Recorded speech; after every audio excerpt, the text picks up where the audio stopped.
Hey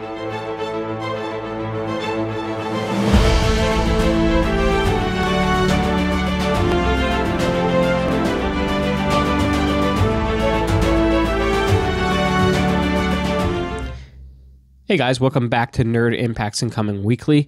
It's been a while. I think it's been 4 weeks or more since we've done an Incoming Weekly, maybe more than that.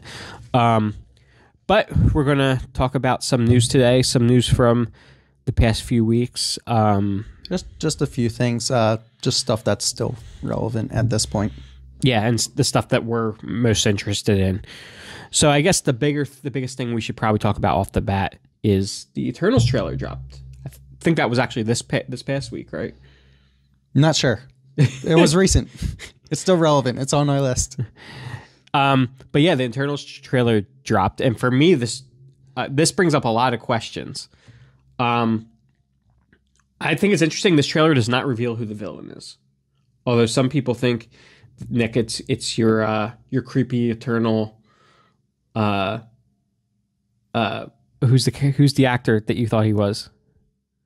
Ezra Miller looking Eternal. Yeah. Some people are speculating that he's going to turn out to be the villain or take a villainous turn during the movie. But Eternals is an interesting one because it's kind of like Guardians in the Galaxy in that it's a lesser known property that's now being made big. Yeah, into a big Marvel movie. And huge cast. Kumail Nanjiani, Angelina Jolie, Richard Madden, who's Selma Hayek, Kit Harington. Yeah, they got a big cast for this one, and it's going to be pretty epic. It's based on Jack Kirby, Eternals by Jack Kirby, which is a big cosmic comic book epic, which is really cool. A lot of mythology. We're going to be going really deep into the origins of the Marvel Universe with this one. Because the Eternals, their origins tie into the Celestials, and I know everybody says this with every movie these days, but I'm really wondering if this one could lead us to X-Men. I can see that happening. Because, few things. One is that in the comics, the X-Men's, in some iterations, the X-Men's origins are closely tied to the Celestials. The X-Men, at least in one iteration, I'm not sure if it's part of the main continuity or not. I don't really remember, but I know that there was a time when they were saying that Earth was like was basically a celestial embryo. And that the mutants that pop up on Earth are like the white blood cells to protect the embryo. And in other ways, mutants have been origins have been tied to the Celestials. So I'm wondering if in this case, maybe because this group of Eternals has been around for so long, since apparently all of human history, if they've bred in with humans, led to some of their genetic traits being passed down. Maybe they were dormant, and then, as we've talked about before, awakened by the snap because of the exposure to cosmic radiation. And I just think there's something that could be done there. Maybe. But we also hear in the trailer that they haven't interfered with humans. Right. Well, that doesn't mean that some of them didn't go rogue and do things they weren't supposed to do. And they said they haven't interfered with, I take that as they haven't interfered with human history. Doesn't mean a few of them didn't, spread that cosmic seed. Until your, descendants turns out to be somebody really bad and really messing with the world's history. Yeah. Another interesting thing about Eternals is that some Eternals, or at least a very closely related group, depending on how they do it in this universe, I don't know. But in the comics, some Eternals lived on Titan and had children, and some of them were deviants, and one of them was Thanos.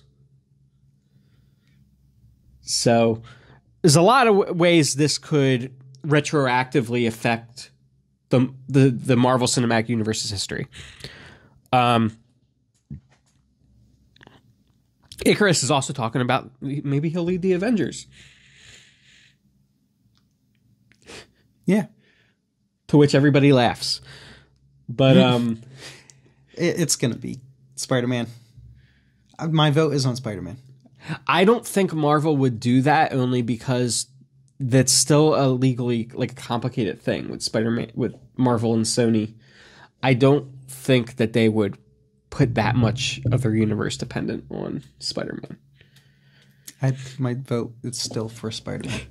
I'm not going to say it is. I changed what I was saying before. I'm not going to say it is. I'm just giving him my vote. I think it's going to be Anthony Mackie, Sam as Captain America. That would be a good pick. and maybe the other leader, because we usually have two leaders of the Avengers, is Rhodey.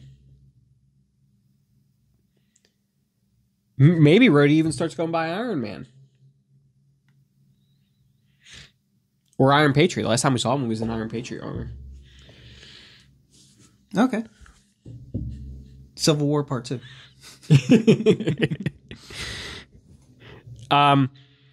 Yeah, so again, this Eternals trailer showed us a lot of cool scenes, but they really didn't give anything away as far as the actual story. But we're looking forward to it, and hopefully we'll have more news on that soon. Well, we're going to go over to the DC Universe now, Nick. There's something coming down the line that I think has us both very, very, very excited. We got a couple of DC Universe things. We have the trio from the heavens working on another Batman series, an animated series, so we know it's going to be good.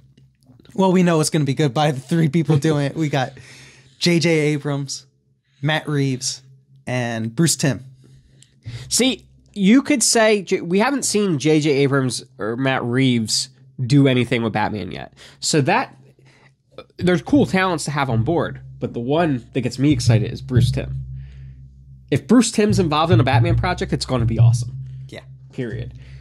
And they said that they're going back into... I don't know if that art on Deadline is actual art, like concept art for the show or not, but it's the art I'm seeing everywhere, so I'm assuming that it is. But if that's the case, it looks like they're going very Golden Age. We know in the article they say that they're going deep into the noir roots and into the psychology of the characters. I'm most interested about the psychology aspect of it. Last year, I think we heard that there was going to be a continuation of the Batman series. Sounds like this is actually... I'm sure they're referring to this, but it sounds like it's actually a completely new project. But is like a spiritual successor to Batman the Animated Series.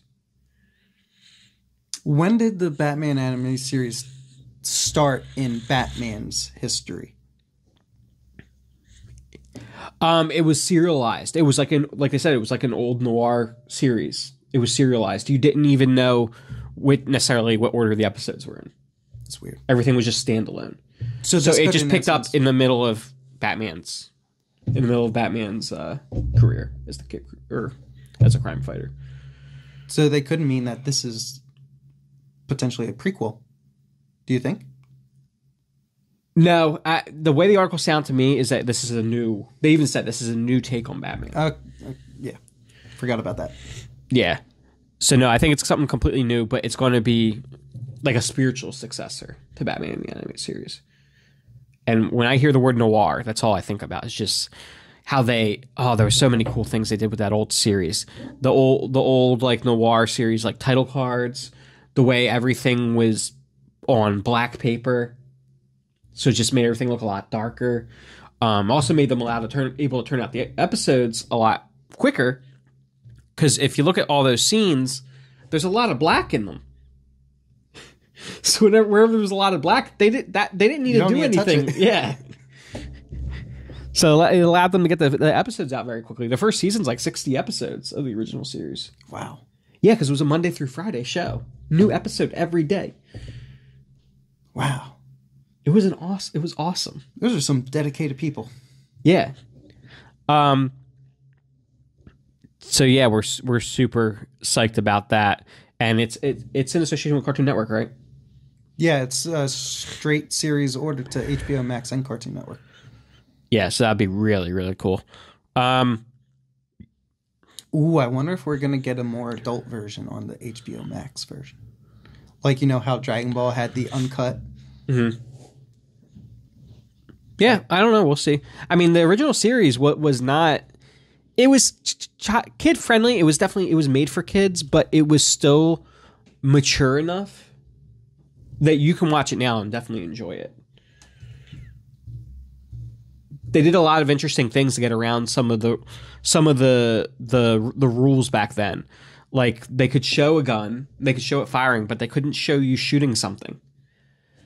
So they would show the gun and it firing, and then they would cut to the thing it's firing at. Like, they did a lot of cool stuff. They just showed the aftermath to get around the red tape. Yeah.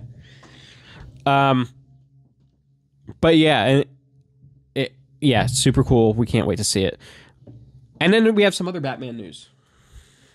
Joker 2 has, what's his name? Todd Phillips reportedly co-writing again. Yep. And that comes to us from the Hollywood Reporter. Looks like that's where that was initially reported. And Nick, I think we both have a special place in our hearts for that Joker movie. Yeah, definitely. What would you like to see out of a Joker 2? It's very interesting. I'd like to see more of the Batman universe in Joker 2. Like, more of the characters. Mm-hmm. Just, yeah, like they'd said in the past, there's not going to be Batman. But should they allude to Batman? Should Batman be used?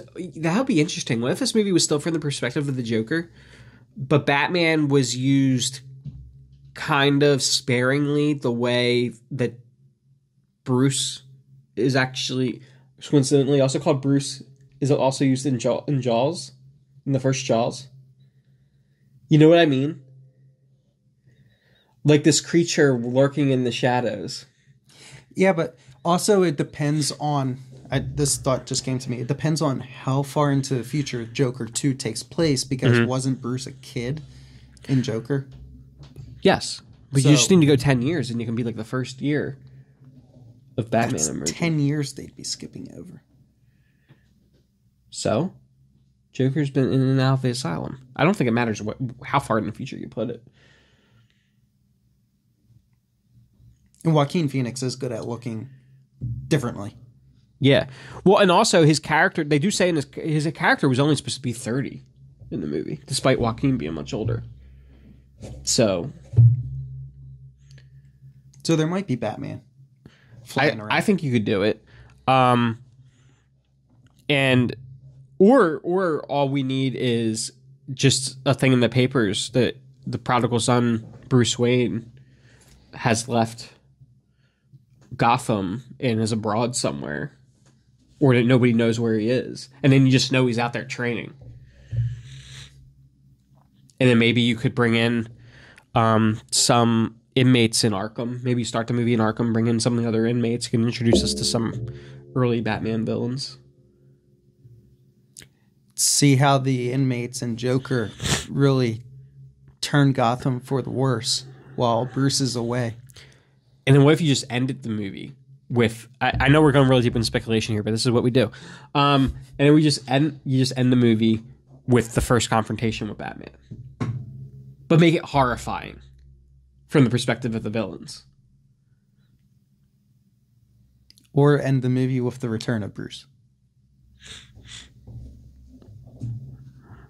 Yeah, go either way. But a lot of cool stuff you can do in that world with that mythos and with that version of the Joker. In the DC universe, we haven't heard... So I think a lot of people are speculating, especially with the announcement of the direction they're going with the new Superman movie, although it sounds like that might be in a separate universe. But anyway, Henry Cavill is always in discussion at DC. But while we're figuring out what's going on with him at DC, he's doing something else somewhere else. And Nick knows nothing about this property, so I'm going to be educating him. Yeah. Henry Cavill is going to be the Highlander. And I'm assuming that he's going to be the Connor McLeod version of the Highlander because it sounds like this is a reboot. But that's all we really know is that Henry Cavill is going to be the Highlander. So Nick, the Highlander is a really awesome series. It's a really awesome. Most people only like the first movie, and then there's a TV series that's about Connor McLeod's cousin, Duncan McLeod, or a Klansman, or however you want to say it. He's a relative, and they are immortals. They can only be killed by decapitating them. So most of these immortals are running around with swords, and they are, when they kill another immortal, they take on their life force. It's called the quickening. And they're all going to one day be called to a faraway land where they will all converge on the final battle and fight until there is only one. It's like the movie The One, just with one universe. Oh, it's much earlier than The One. But yeah, kind of. But yeah, and then there's a prize apparently, and nobody knows what the prize is. And at the end of the first movie, I'm not going to give you that amount of spoilers. If you already become so super powerful from killing all the other immortals, why do you need a prize? It doesn't really work that way. They never really tell us per se that you just become more. It's not that kind of power. Oh. The way they explain it in the first one is that it's actually knowledge, and I don't want to tell you what the prize is because you'd probably be mad at me. But then there's a long running TV series. There's some really weird sequels, like the second movie people tend to ignore because the second movie claims that all the immortals in the first movie are aliens. And it's very bizarre. And then the third movie ignores the second movie, even though it's called Highlander 3. It's actually Highlander 2. But then there's a really awesome series about Duncan McLeod, which was really cool, and just had him running around fighting a bunch of other immortals. But the first time they die is when they stop aging. And like I said, they can only permanently die by being decapitated. And the first Highlander is trained by Ramirez, who is played by Sean Connery, playing an Egyptian, pretending to be a Spaniard. What? Sean Connery plays an Egyptian that's pretending to be a Spaniard. Okay. But he still only has a Scottish accent. It's like when Robert Downey Jr. was in Tropic Thunder. Right, except he's playing an Egyptian pretending to be a Spaniard speaking with a Scottish accent. Okay, whatever floats your boat. 80s movies. But and the villain, the Kurgan, is portrayed by one of the greatest voice actors of all time. It's not Mark Hamill, is it? No, the other one. Clancy Brown? Yeah. Really? Yeah, it was one of Clancy Brown's very early roles. He made next to nothing for this movie, but it gave him a lot of exposure, and he had the opportunity to become the Clancy Brown that we know today. But yeah, Clancy Brown as the Kurgan, as he's leaving the church. They can't kill him hologram, so there's a scene where he's in the church and he says, "Before I leave, I have something to say. It's better to burn out than to fade away." I like that. You definitely got to check it out, Nick. I think you'll be pleasantly surprised by this series, by this franchise. But yeah, I think that's about all we got today. I have a couple side notes. Yep. Go ahead. Give us our video game news. Apparently, Nintendo is going to be disclosing anything about a Switch successor, I want to say, or a Switch Pro. Forget how it's put, but this will come before E3. And I'm glad I didn't get a Switch yet, because I might as well wait at this point for the new you one. might as well. Also, in video games, if you've been waiting for a good co-op single console co-op, couch co-op game for this generation. Looks like we're getting one. Dungeons and Dragons Dark Alliance will be getting a co-op mode in an update after its launch. I really hope it's... I know you said it's not top-down, but I hope it has a feel of Champions in Europe. I think I was looking at Baldur's Gate, and that looks more Champions of North. Like, does that have a couch co-op? Yeah. We gotta check that out. Me and Nick used to love playing Champions in Earth. And Champions in Earth 2 Return to Arms. Those were great. They need to go great back dungeon crawlers. They need to go back to making couch co-ops again, because how often... All right, so, yeah, there's a lot of online play, but how often do you have a friend over with you playing on your console? Mm-hmm. And then we got to do the stupid thing where they bring their console, and then your internet's all shoddy because you have two consoles on it at once. And we're reminiscing when we were playing No Man's Sky together down here. Yeah, so, I'm looking forward to a new couch co-op game for sure. That's something that we should bring back, definitely. There's just another level of experience when you can have friends over, sit and play a game, have some snacks. It's so much better than the online experience. Yeah, it really is. And why can't we do both? Why can't we have a co-op team and play against another co-op team online? You could, Call of Duty, you can, at least for some of them, have two people on one console. I don't like Call of Duty, though. I want a dungeon crawler. Yeah, need action RPGs. Right, exactly. But also in gaming news, if you haven't tried Pokemon Snap, I'm going to recommend it. I've only played an hour's worth, but still, it feels great. It feels like... Do you have it with you? I do have it with me. Though, and we got a 120-inch screen. Projector. Nick, it's like we'll be in the world of Pokemon. We know what we're doing.